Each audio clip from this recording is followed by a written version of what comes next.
There's a theory bouncing around the realms of the internet that after the events in Skull Island, the skull crawlers begin taking over the entire damn island. Perhaps it has been a deception to think that even though Kong fought off the largest of the skull crawlers, that the remainder of the skull crawlers would dissipate, because the reality very well might be that the skull crawlers, upon sensing this lack of their king, choose then to culminate in a way where they dramatically increase their numbers and begin surfacing on the island, wreaking hell on all inhabitants. I've been speculating for some time what will ultimately drive Kong to leave his home island, and a scenario such as this makes sense. They're extremely vicious creatures. The largest of them almost murdered Kong if it weren't for the help of the humans. And after the events of Skull Island, there is a lot of time left before the events of Godzilla vs. Kong, as that will take place in modern times. Therefore, several decades are between the two.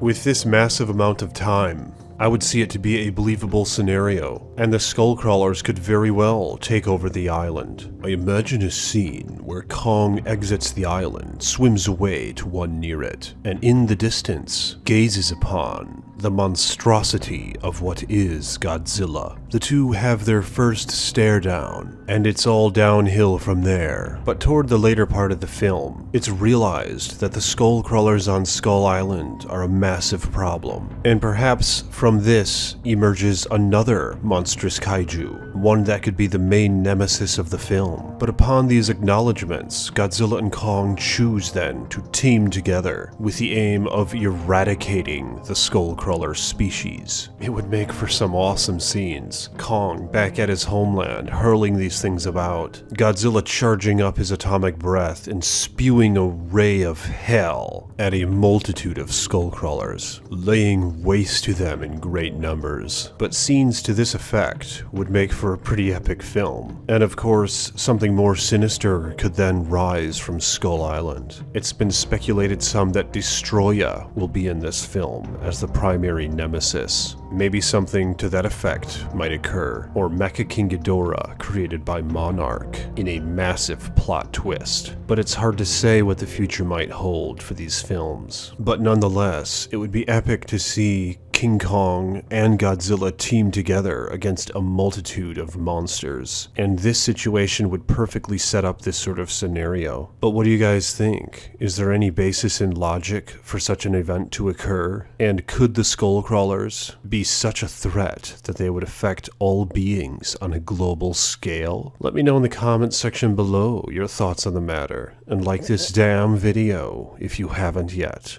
I am the Iceman. More videos to come.